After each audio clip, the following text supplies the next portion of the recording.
today's episode of Uncommon Sense, we speak with the head of the Croatian Chesterton Society, Nikola Bolsec, who will be speaking at this summer's Chesterton Conference, and is the creative mind behind a upcoming card game about Chesterton's character, Father Brown.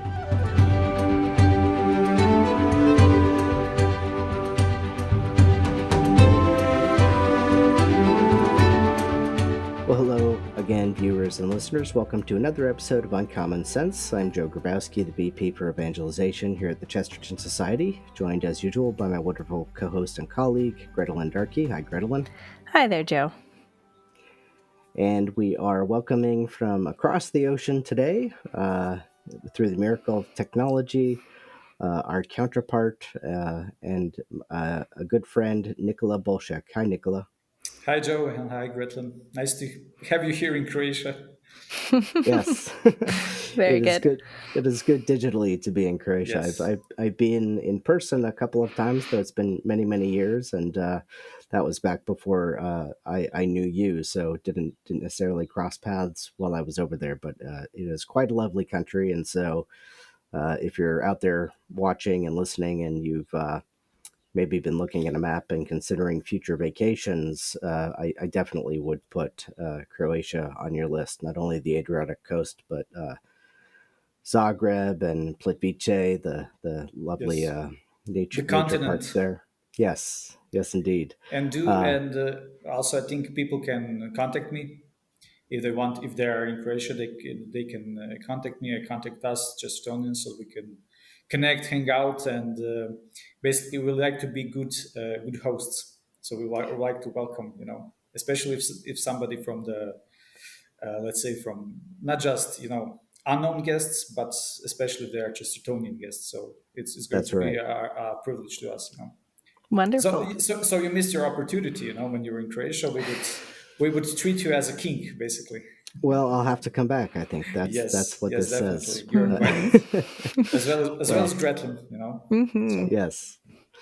Well, maybe we'll have a Chestertonian field trip to Croatia someday, and we say on the podcast here that Chesterton is better with friends. I'm sure Chesterton and Croatia would be better with friends as well. So, however, viewers and listeners, if you're planning vacations, don't do that this summer because, first of all, we have another event competing with that. And in any case, you would miss Nikola because he's making his way our way to New Orleans this summer to speak at the Chesterton Conference, and he'll be speaking about Chesterton in Croatia and the Chesterton Croatian community. So I think, Nikola, maybe just give us a little bit of background of you personally, how it came to be that you discovered Chesterton and became a Chestertonian. Sure, it would be an honor to do that.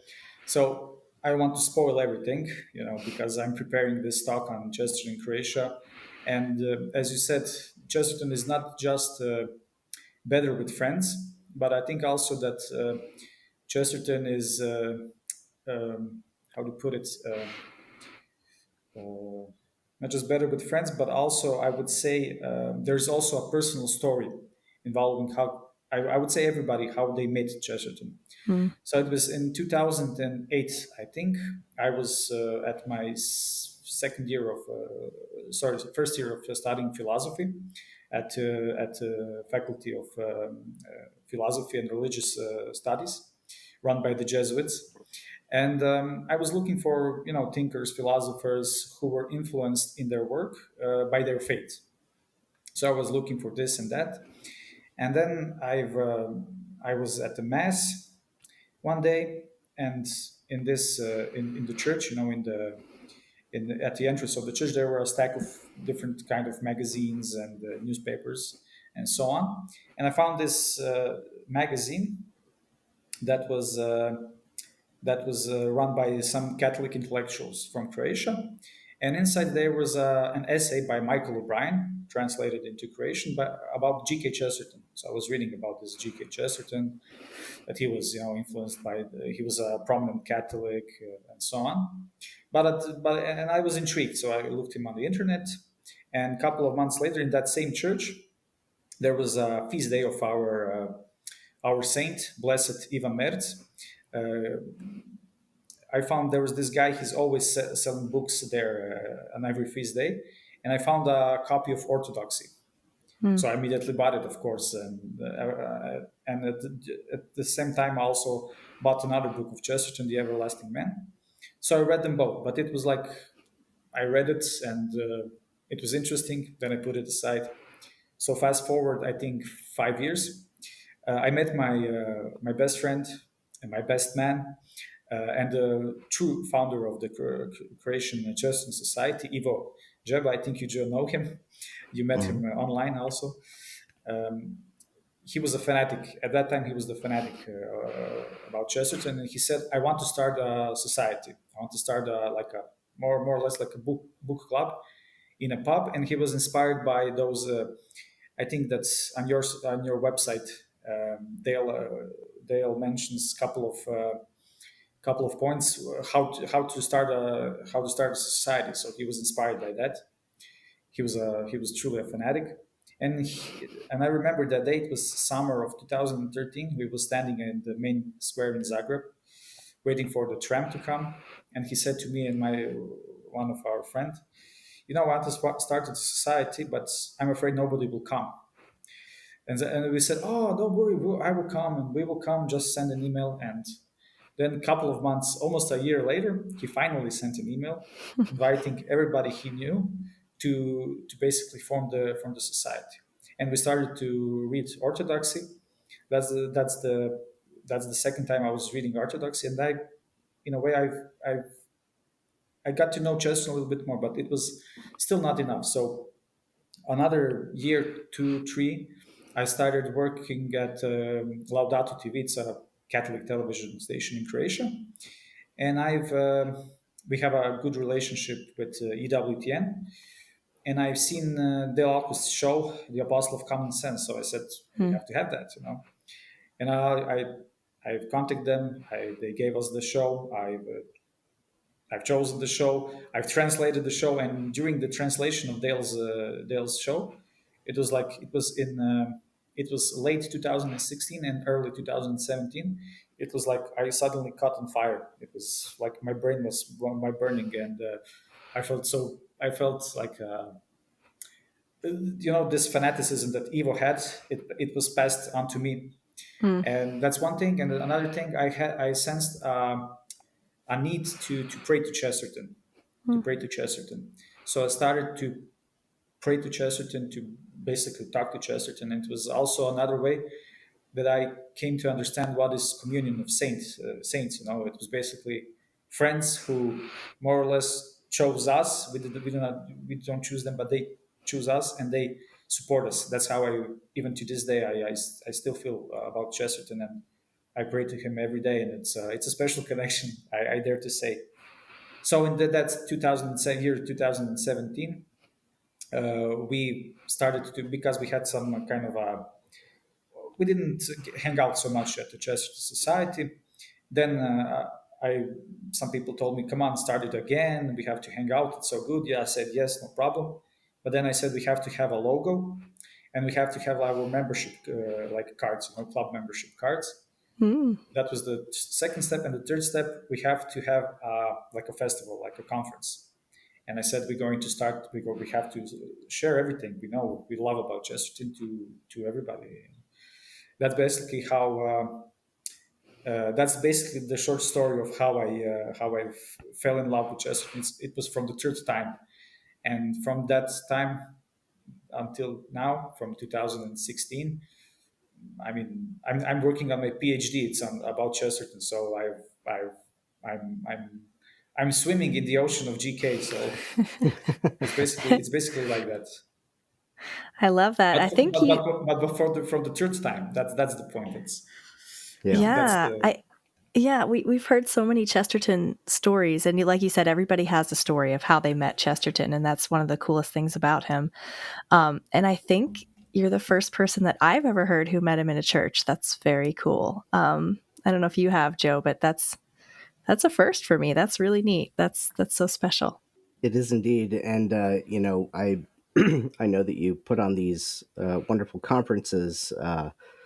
as well. So we're talking about our summer conference, but the Chesterton Festival, or Chest Fest, I think it's Yeah. been called, has been, I think, a wonderful thing that has helped really integrate this beautiful global community that we have. Because I know that Dale has presented there. Our mutual friend Joseph Pierce.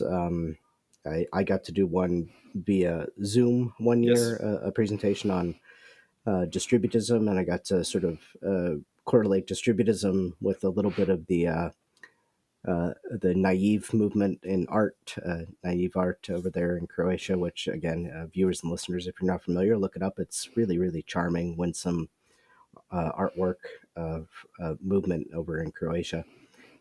So, this is one of the beautiful things that I think, to outsiders looking in, they might miss about Chesterton. It is a literary society. It is a group of literal interested individuals, literature interested people, but it's much more than that. And you don't find the same thing with Charles Dickens or Jane Austen. As great as these authors are, uh, the community around Chesterton is a true community, and it's a true participation in, as you say, the communion of saints, and sort of the common brotherhood of our baptism. So maybe just speak to that. That I know that subsequently you've formed these great relationships throughout the Chesterton world. Just kind of speak to the community aspect of it. I would say that it's obviously a movement. This Chesterton thing, let's call it. It's a movement, and it's also a way of life. So one thing we especially nurture in our local society in Croatia is the way of life. We again, I mentioned Ivo, and also my another friend Dalibor, who in English, when somebody speaks to him in English, they always call him Dale, because Dalibor, nobody can nobody can pronounce Dalibor, but they just call him Dale. We tend to, uh, and that's why we tend to not just implement, but to recognize through the way of thinking, as we are learned, as we learn from Chesterton, to recognize, in everyday situation, in every situation, in things that we encounter in our way, to recognize what's beautiful, what's good, what's truthful, but through this lens of, as I said, Chesterton, his way of thinking. And I would say that his way of thinking is to accept everything from freshly, from anew, to see everything from anew, in wisdom and wonder. So I think that's one thing that we tend to nurture. But I would say that you mentioned, Joe, this that we connected with a lot of people from around the world, and actually, I would like to mention Stuart McCullough, the great Welsh guy, Chestertonian, who lives in London and who runs the Catholic GK Chesterton Society. He says that by the number of population, that we have the biggest conference, or he said the second biggest conference. Obviously, the United States conference is the biggest, but by the number of population, that our conference is the biggest. And he was last year. He was in Croatia doing gave a marvelous speech on G.K. Chesterton as prophet and pro-life activist. It was you can search it on YouTube, on our YouTube channel. Wonderful. So, and I would say that not just a way of life to see things in wisdom and innocence and in wonder, but also in thanks. As he said, that's my favorite quote of Chesterton. That thanks are the highest form of thought, and gratitude is happiness doubled by wonder. It's uh, it's basically, it's not just a nice motto, or a short sentence, or with something wise, but also it's basically you touch some fundamentals when you say it and when you start think of it Hmm. as Chesterton mentions it. And another thing I would say, Catholicism. Mm. That's something that I think Chesterton, by his nature, um, um, has in common with Thomas Aquinas. That he can see everything, he can include everything, but and that there are no limits. There are no limits of who we are or where we come from. We are all in one. We are different and we have our specialties as individuals and as persons and as people, but it includes all of us. So basically, not just our in society, but with our festival, when we were inviting Dale or Joseph Pierce or you or Matt Fred was last year here with us. I don't know who we talked with. What's Holly Ordway? Yes, I forgot. I Mm. almost forgot her name. Sorry, Holly Ordway. When we invite all of them here, because we invite them because um, Catholicism is not just it's not just for the United States or for Croatia. It's for the whole world, and I think we have to connect and share the beauty that every each of us has. So Mm. that's basically what we tend to nurture in our society, in our club. That's amazing. Kind of on that note, do you find that there's sort of an international presence at your conference and the attendees? Do people come from all over Europe to attend this conference? Yes, yes, we have like the regular guests. I would say from England. So, for example, Dr. William Griffiths. He was also, I think, your guest on the podcast. He's almost our regular guest, but people come from France, from Poland, Hungary. We Mm. had guests from Russia. Uh, I don't know, from Italy, of course. Almost every year, Marco Semarini and his and guys I love very much from his community come almost every year. So from where else? From Montenegro, from Mm. Serbia. So there are many people that come to our conference, and if they cannot come in to be with us live, they usually, because we put every of our talks on our YouTube channel, people connect with us or online. So we are very small, but when I think of it and when I talk about it, I think it's a strong presence. I would say Sounds like it. register presence. Oh, for Sure. sure. Yeah, and just again a beautiful testimony, not as you rightly point out, first and foremost to true Catholicity and what Catholicity means, that it is universal, and yet paradoxically, the Chestertonian side of being the love of the local, and that's what I so much enjoy in speaking with you or with Marco, whom you mentioned over in Italy, Stuart in England, Carl down in Australia, wherever it happens to be.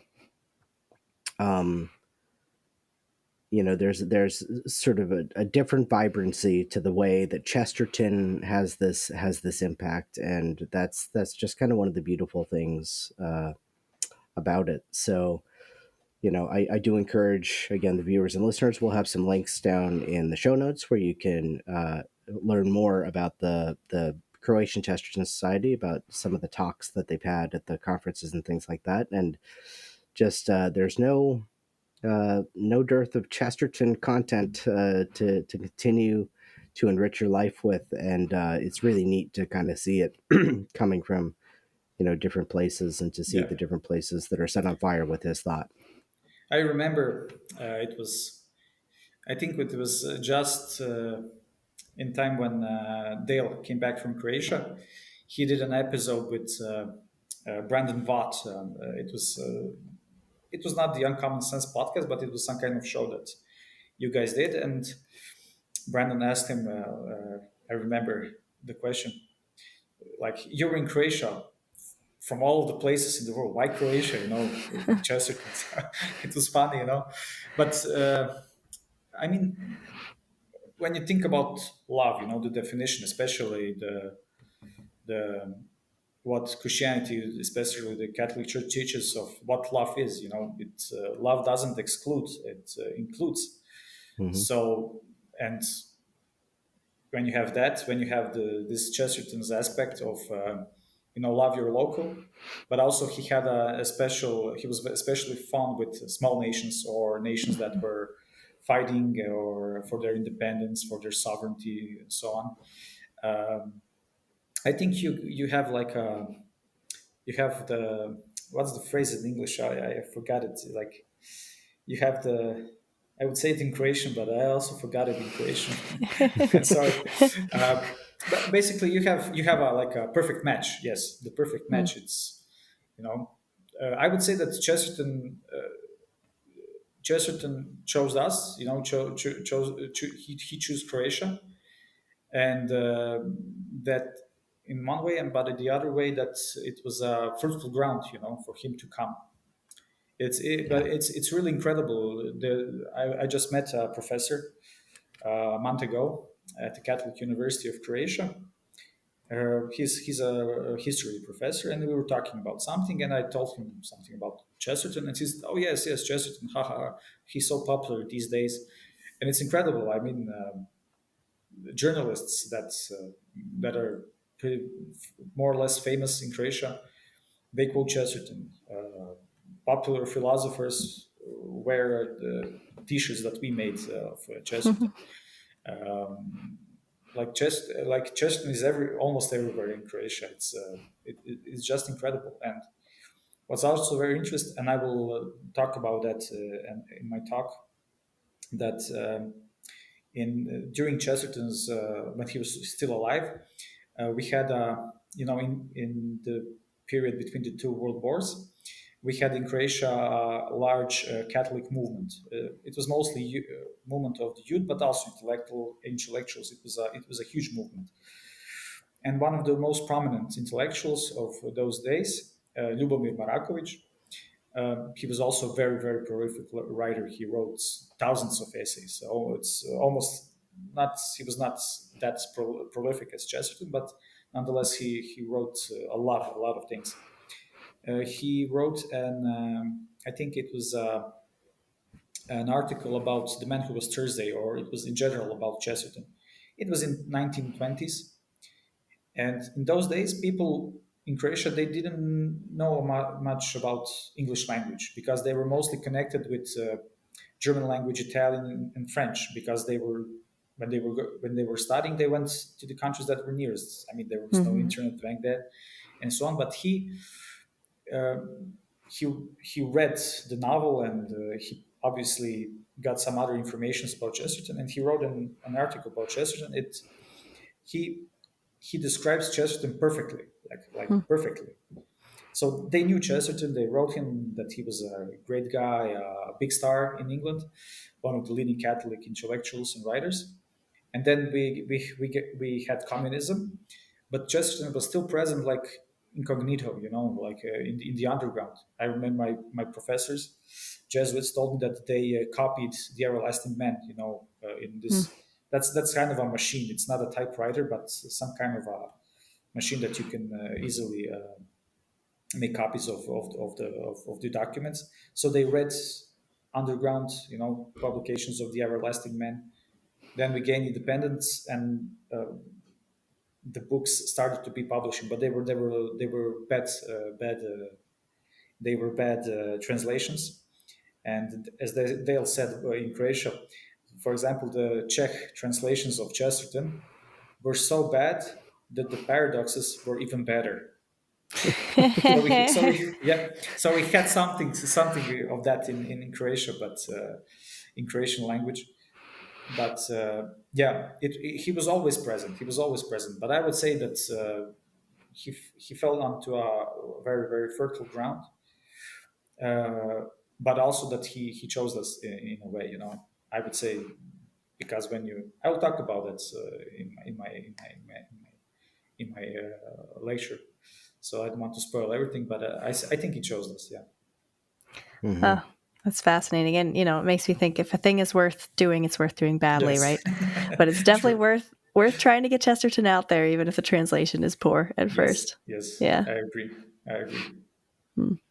Yeah, and it's a significant thing too, because it's not just Croatia that will have had that experience, but so many. Whether you think about the influence on Gandhi in India or on Michael Collins in Ireland, and certainly through the period of communism, it sort of just makes sense that Chesterton would be a voice to which that the author of the Napoleon of Notting Hill would be something to which nations that were suburned into a block, into a communal supranation myth, which was the case there in the Balkans, that would be something that people would gravitate towards. So, a lot of I for one am very much looking forward to your talk at the conference this year and to learning more about that history. And I think that you'll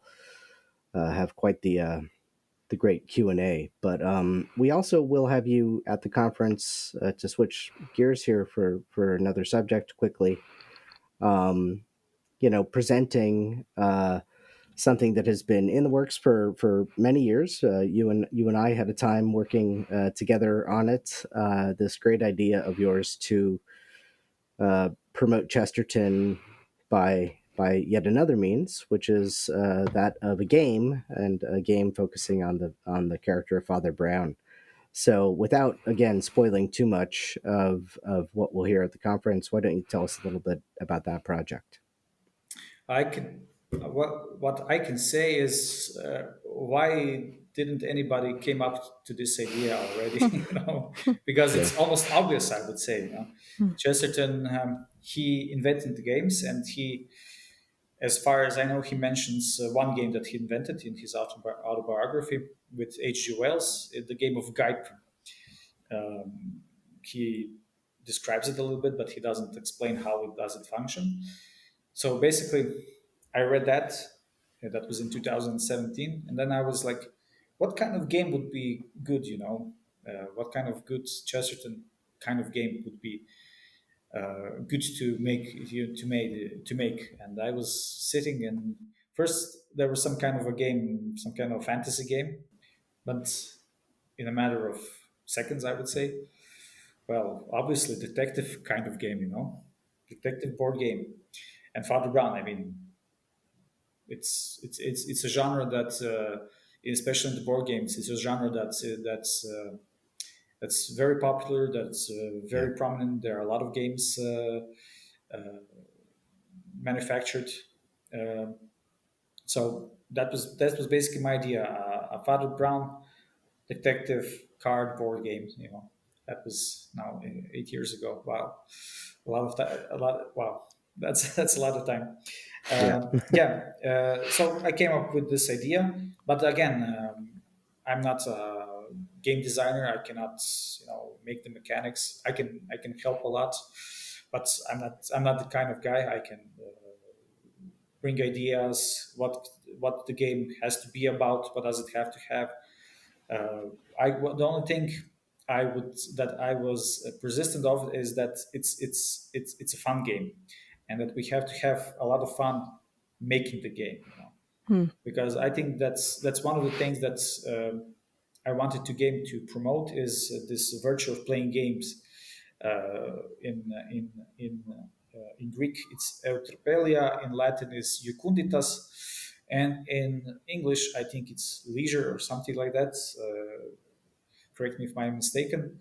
So basically, and I think a lot of Catholics and a lot of people don't know how to have regular basic fun, and games, especially Catholic games, they can have this that you learn from them, that they share the faith, etc. But basically, they have to be fun. They have to be fun and beautiful at the same time. So, Yeah. and I think with I think we've achieved that with this game. It's fun. It's beautiful. It's for up to 12 players, if I'm not mistaken.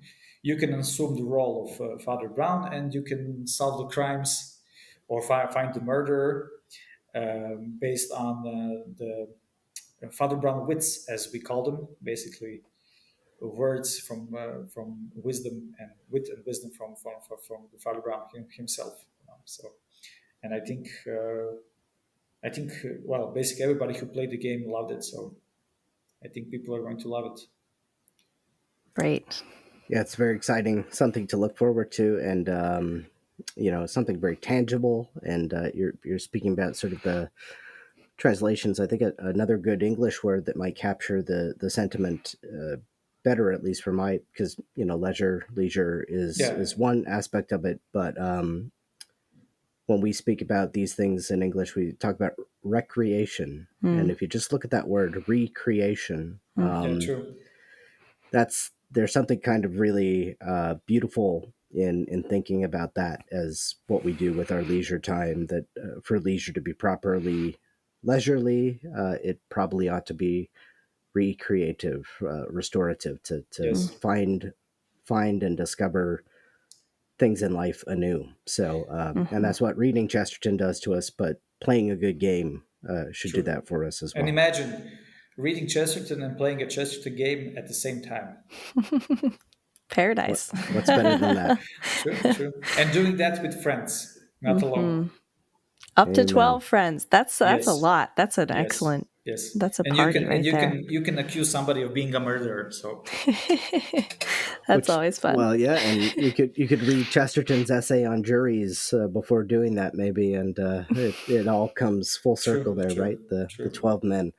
Well, this has been such a delight. I think we're just about at time here, but Nikola, it's been a great pleasure, and I hope that um, people are inspired to book their flight to New Orleans.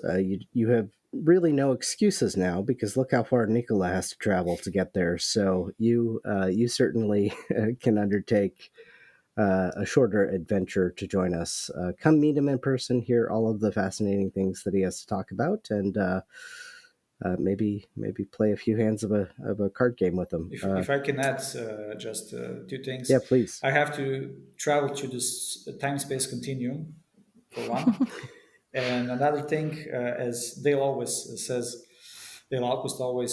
at the at the aftermath when he's talking about the latest Chester conference that it was the best conference ever, Hmm. and I, and I think this conference is going to be the best conference ever. So I think you don't want to miss that.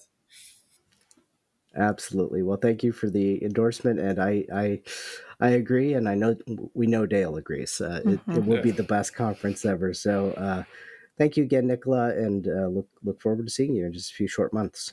Thank you. Yes, looking forward to see you too. And Grettelyn, thank you, Thank you. Great pleasure as always. and to you, our viewers and listeners, thank you for taking this time for enjoying this conversation with us. Please do.